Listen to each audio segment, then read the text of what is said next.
Greetings to you, sons and daughters of Africa, and greetings to you all who love Africa. Welcome to the Rebirth of Africa Movement channel.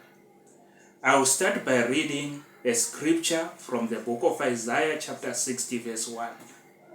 It reads, "Arise, shine, for your light has come and the glory of the Lord is risen upon you." This is a clarion call to every African, wherever you are in the world.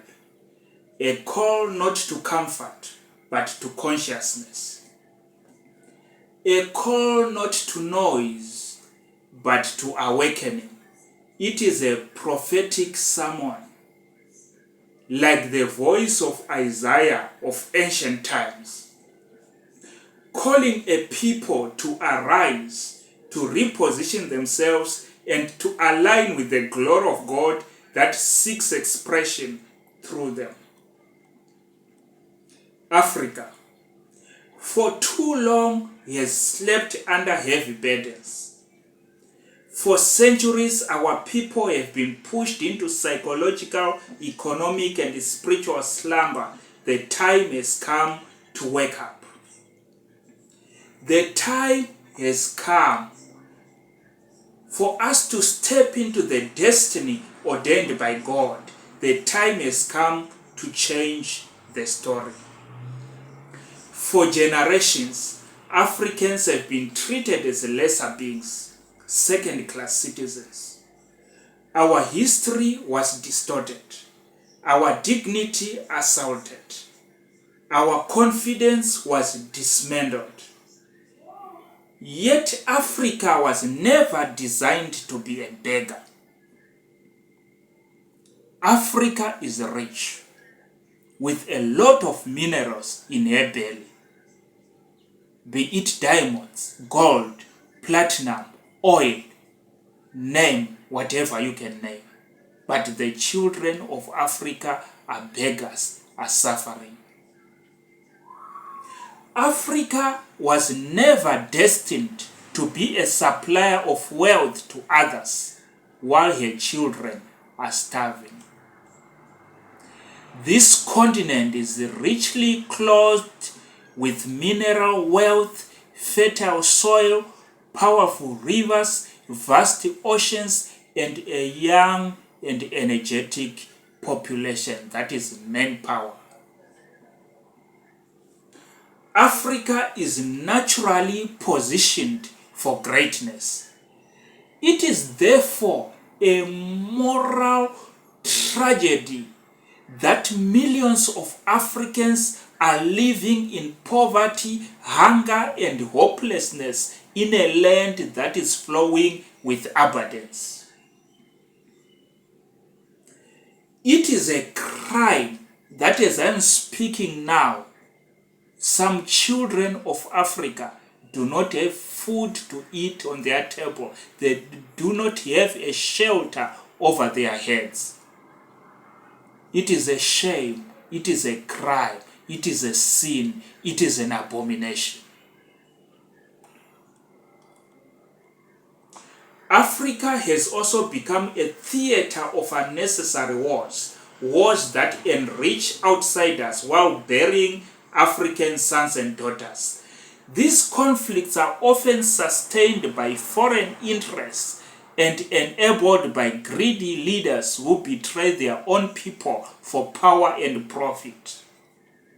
I'm speaking about your leaders. I'm speaking about your presidents, your vice presidents, your senators. They are stealing the wealth of Africa, selling it, and enriching themselves to feed themselves and their families, their wives, and their many girlfriends. This betrayal of Africa from within is one of the deepest wounds within our continent.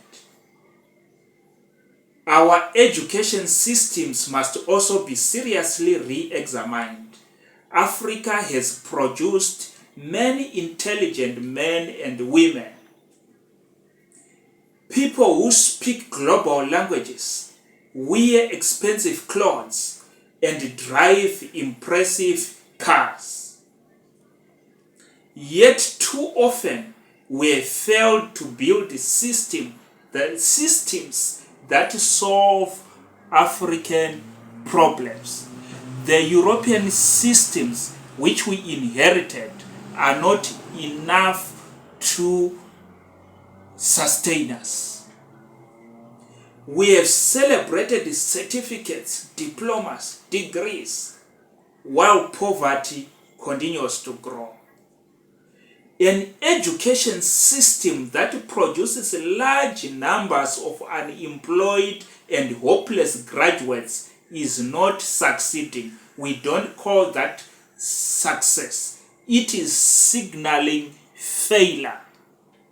True education must empower people to create, innovate, govern, and build solutions that save their own societies. Africa must also come to terms with a painful truth. There are global systems designed to keep Africa dependent, weakened, perpetually behind. This reality demands more than anger. It demands deprogramming. It demands decolonization of the mind. It demands a new way of thinking, rooted in African reality, African dignity, and African destiny. Africans must find the courage to claim their God-given inheritance. If Europeans fully control their lands, if Arabs control their regions, and if others fiercely protect their resources, why is it considered dangerous when Africans seek ownership of Africa? Why is an awakened African labeled as a threat? Why were leaders like Patrice Lumumba, Thomas Sankara, Steve Biko, Muammar Gaddafi eliminated? Why was Marcus Garvey persecuted until his spirit was crushed?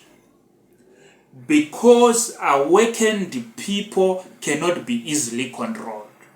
Wake up, Africa.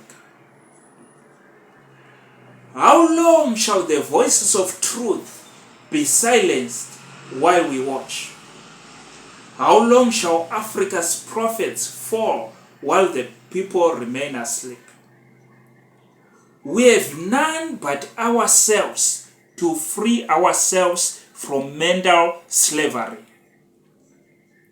Bob Marley sang this truth decade ago, yet too often we treated it like music instead of prophecy. Why was a reggae banned? Why was Bob Marley banned? Because he spoke prophetically to the African men and the African women. They will tell you that his music is demonic, but look at the crap which they introduce, music which speaks about drugs, alcohol, and sex. Yet Bob Marley spoke about freedom, about emancipation. It's time to wake up, children of Africa. Africa's rebirth will not begin in parliaments alone. It must begin in the mind, in the heart, in identity, in courage. We need to know who we are. Wake up, Africa. Your time has come. Do you know that this year, on the 3rd of January 2026, they tried to eliminate, to assassinate our hero, Ibrahim Traore of Burkina Faso. And this is the 23rd time which they've tried to kill him. Do you think that is coincidence? Why do they want to kill him? Because he is an enlightened Africa. He came into power and he said the wealth of Burkina Faso must benefit the people of Burkina Faso, not benefit France. and they want him dead. He's our hero, a pathfinder, a pioneer, and we must protect him at all costs. And dear Africans, you need to know this. Once you become awakened, once you wake up from sleep or slumber, you become a threat. Not to foreign powers, you become a threat to your own government, because they don't want people to know that they are stealing from Africa. They don't want people to know that their wealth is ill-gotten wealth, which is supposed to be feeding your children. Thank you for watching.